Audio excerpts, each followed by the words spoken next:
Welcome back to AMG 101. I am Peyton. I am Cameron.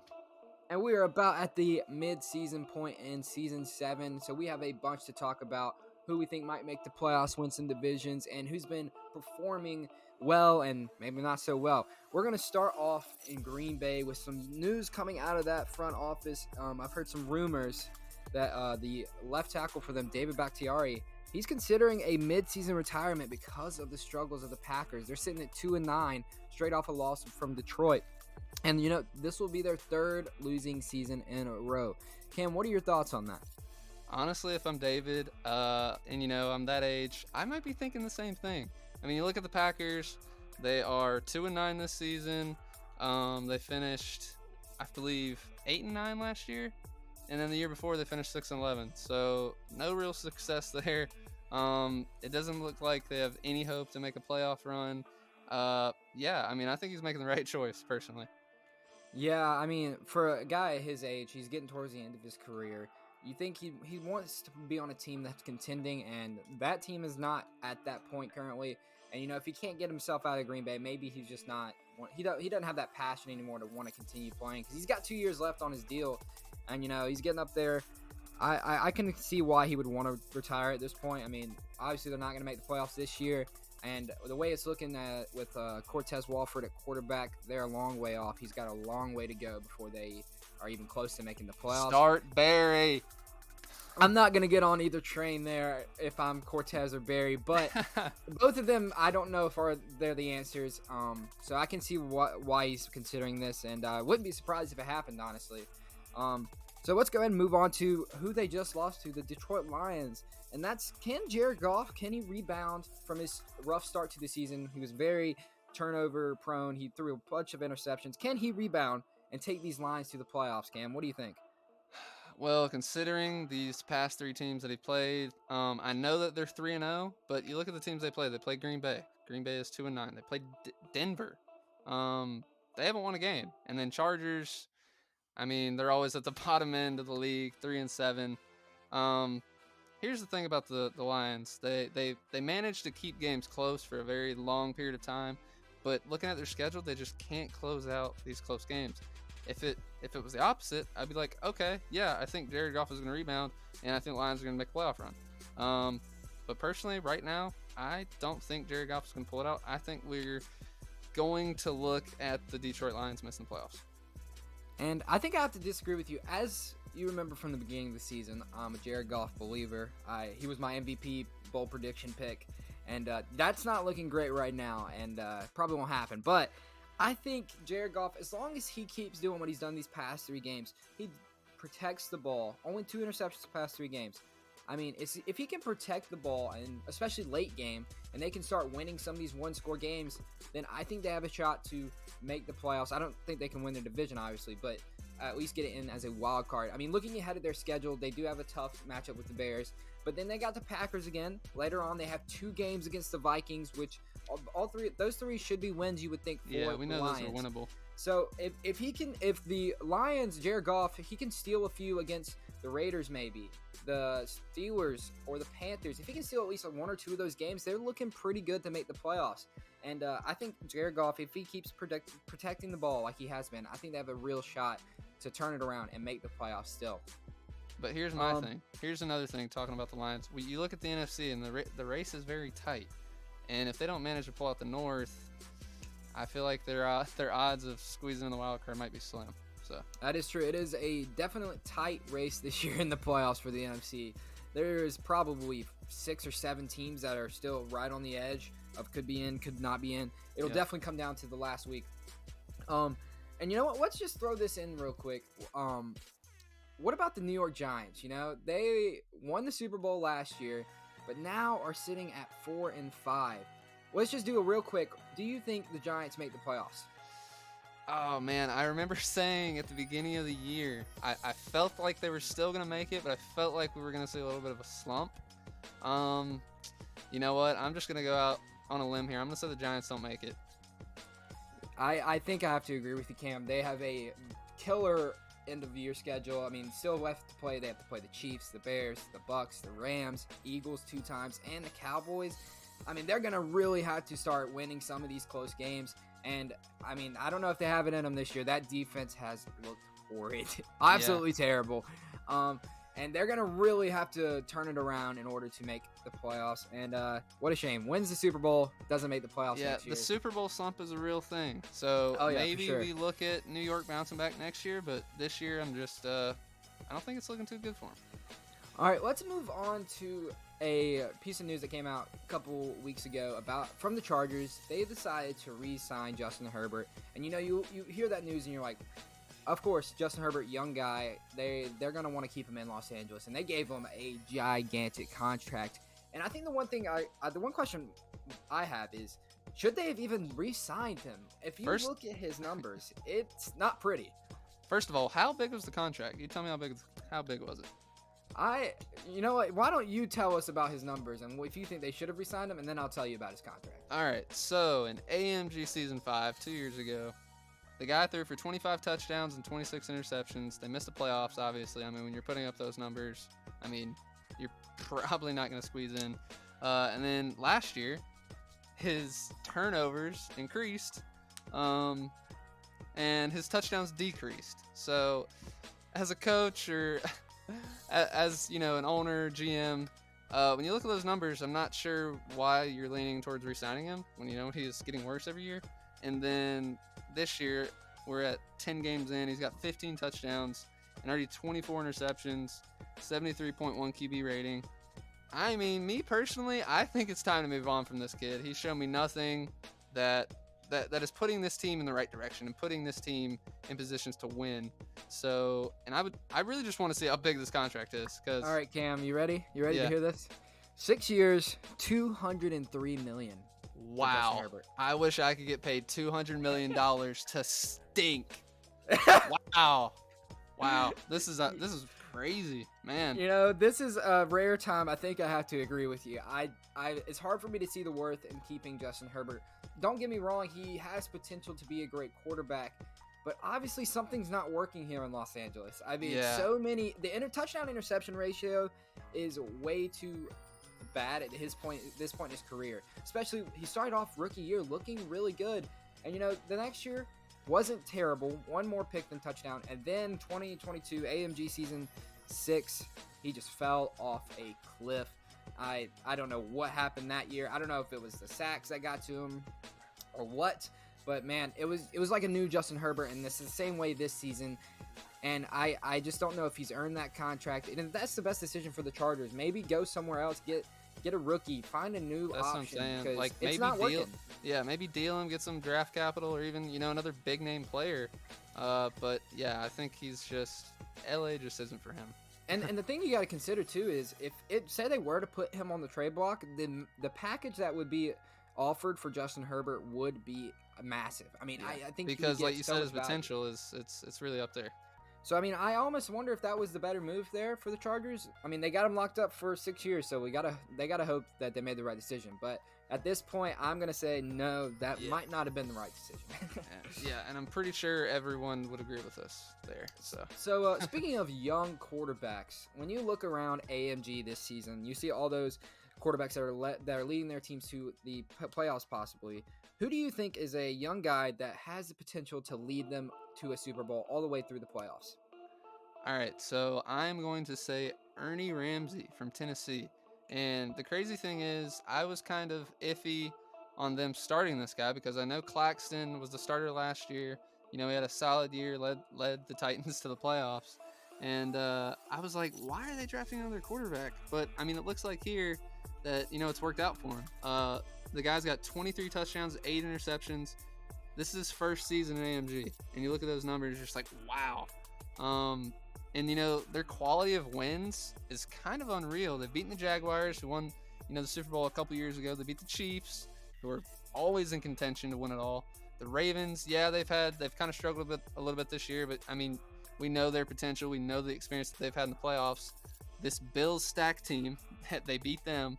They beat the Panthers, Deshaun Watson, and they beat the Falcons, who have been hot these past couple years as well, with James Williams, who we know I'm not really high on. But Ernie Ramsey, I think this guy is going to lead that team in a playoff run. I know that they've been one and done, these past couple seasons, but I think Ernie, I think he's the guy, and I think they're going to win a playoff game or two, and who knows? I mean, Tennessee might even surprise us. You might be right about Ernie Ramsey. Maybe he does get the Titans to the Super Bowl, but my guy, I think he's going to win the Super Bowl. I don't think he's going to lose the Super Bowl. He's going to win the Super Bowl. Bold. And we're going to Chicago for Justin Fields. And I think, he had a great season last year as well. But this year, I just think with that new defense, and he's protecting the ball again, only 6 interceptions so far this season. I think Justin Herbert is just preparing himself to make a run to the Super Bowl and win it for that team. I mean, he's played great so far. And with a defense like Chicago, all you have to do is protect the ball and score at least half the time, I would say, because that defense is stacked. I mean, it's not going to take much scoring to win games for them. So I think Justin Fields is becoming experienced enough to where he knows what throws not to make, what throws are going to be important enough to force it in there, and when he needs to, relax and just let the defense take him to the win. And so I think Justin Fields will lead the Bears to a Super Bowl this year. Yeah, and like you said, they were right there on the verge of the Super Bowl last year. Mm-hmm. They had to go through that tough Giants team. We know how their playoff run went last year. It was wild. But I mean, they're one game away, and I could definitely see them making a Super Bowl run. All right, so let's move on to talk about a certain division that honestly is wide open at the moment. I think it could, if things went wild enough, we could see any of the 4 teams winning it, and that's the NFC West. And we're looking at the Rams, who are 7-2, the Seahawks, who are 7-2, Cardinals, who are 5-4, and the 49ers, who are 4-1. These 4 teams, I mean, obviously the 49ers and Cardinals, it would take a lot, but they're still being competitive in the division. And as of late, the Seahawks and Rams have been, especially the Seahawks, 6 straight wins. Both of those teams have been hot recently, and the Cardinals kind of fallen off with 4 straight losses. What are your thoughts on that division, Cam? Me personally, if I had to pick a division winner right now, just based off schedule, I'm going to say that the Seahawks win it. And I'm going to say that the Rams get dethroned here. The Seahawks, Devontae Anderson has been hot, and their run game has been hot. And when you look at teams that can run the ball, kind of more of a balanced, I guess you could say, team, I'm probably going to lean them a little bit more. I mean, Devontae Anderson, 909 yards, 6.4 yards per carry, 14 touchdowns. The 3rd best rushing offense in AMG. And like you said, they're on a winning streak right now. They're hot. So, and then you look at the Cards, they're 1-5 in their last 6, man. They can't close out these games during crunch time. I mean, you look at, I can't remember if it was last week or the week before, but they played the Browns. The Browns it's been rough over there in Cleveland. And this is a game where you thought Arizona should win. You thought maybe they might even blow them out with their offense and how talented they are. But Kyler throws the ball off the head of one of the receivers, bounces off his helmet. It's a pick 6. The Browns win the game. And then you look a couple weeks earlier, the Cardinals are up, I think 14-0 on the LA Rams. You think they're in control. The Rams make a comeback. And then you look at Kyler, it comes down to, the last drive. Dude's making fluke plays, rolls out of the pocket, out of bounds before he even gets rid of the ball, throws it at his own player's feet. I don't know what's going on there. They need to be able to come through in the crunch time, but they can't. So I'm going to say the Hawks pull this out. I'm going to say they win the NFC West, dethrone LA. Cards, I'm not sure what's going on there. I really am. I'm not sure what's going on there. What do you think, Peyton? I thought the Cardinals had gotten over that hump of, they were struggling in the crunch time last year in the playoffs. That's how they lost to the Giants. This year, they beat the Giants on by 3. It looks like a big win to me, like a statement win that they were going to claim the West. But I don't know what happened either. They just turned the corner and it just went the wrong way. I thought they were going to go to the top of the division, and they're almost at the bottom of the division now. And I think personally the Rams are going to win this division. And, when you look at their schedule, what's crazy, honestly, is they've played 7 road games so far and 2 home games. So most of their remaining schedule is at home in LA. That's actually nuts. Wow. Yeah, so their schedule was all away, basically. And so they're about to have a long home stretch, back in LA, and I think that Keith Turner has prepared himself, and I think he's ready to lead this team to another NFC West and hopefully into some playoff games. Now, they do have some tough remaining division games that they're going to need to win. They play each team again once, and they do play the Rams, the Bears, the Titans. So those are all going to be difficult games they play the Giants, the Bears, and the Titans. Now, those are going to be tough games for the Rams, but I think Keith Turner, he is ready to lead them again, and hopefully farther than he did last year. not out the first round, but yeah, so I'm going to say the Rams do win it. The Seahawks are looking dangerous. I will say that. With 6 straight wins, you got to be impressed. But I think the Rams are a little bit more complete team, and and they'll win the division. So we'll move on to I think we might be seeing, in my opinion, the best AMG offense of all time in the New Orleans Saints. Cam, what are your thoughts? What do you think about this Saints team? Are they the best AMG offense of all time? I don't know about necessarily the best AMG offense of all time, but I will say going into this season, I knew that we were looking at some weapons that they were going to come back from last year because they struggled last year. We knew that they were going to have the weapons to be an amazing offense to propel them to some wins. And I mean, I think we both knew that they were going to be contending for the NFC South, and here they are. I think they have an 8-2 record sitting atop the NFC South. Tom Brady has been outstanding. 71.4 completion percentage, 2,800 yards, 23 touchdowns, only 9 interceptions. This guy's like 100 years old. So he's still performing at a high level at this age. Alvin Kamara, I thought he had more of a quieter year last year, I guess you could say. I guess I expected more out of him, but right now he's sitting at 828 yards, 16 touchdowns, and then also on the receiving end, he's got 400 yards, 3 touchdowns. So this guy's over 1,200 scrimmage yards. My big thing is if Michael Thomas doesn't get injured, and he's up there. I mean, you got Jamar Chase, Christopher Mason, Alvin Kamara, Michael Thomas. If Michael Thomas was performing, and didn't really hit that injury bug this year, I would say, okay, maybe we might be looking at possibly the best offense. But when you look at Kansas City last year, dude, they were just going through everybody with this offense. Pat Mahomes, crazy numbers, 5,300 yards, 50 touchdowns, 22 interceptions, almost an 80% completion percentage. That's something you just don't see. And then Travis Kelce and Tyreek Hill. These guys combined so Travis had 1,600 yards, 13 touchdowns. Tyreek Hill, 1,300 yards, 13 touchdowns. And then you look at Tony Pollard, almost 700 receiving yards. And on top of that, 700 rushing. Oh, man. And then McCole Hardman, that speed. The speed of that offense, and then just the talent of that arm that Pat Mahomes has. I mean, the guy can sling it. The guy can run it. I'm going to say that KC last year, that's my best offense in AMG history. I think I'm going to go with the Saints here. And this receiving core is just insane with Christopher Mason, the second year. I mean, he's having an outstanding year. Maybe the best receiver in AMG right now. I know Curtis Samuel has better numbers and a few more, but Christopher Mason has been great this year.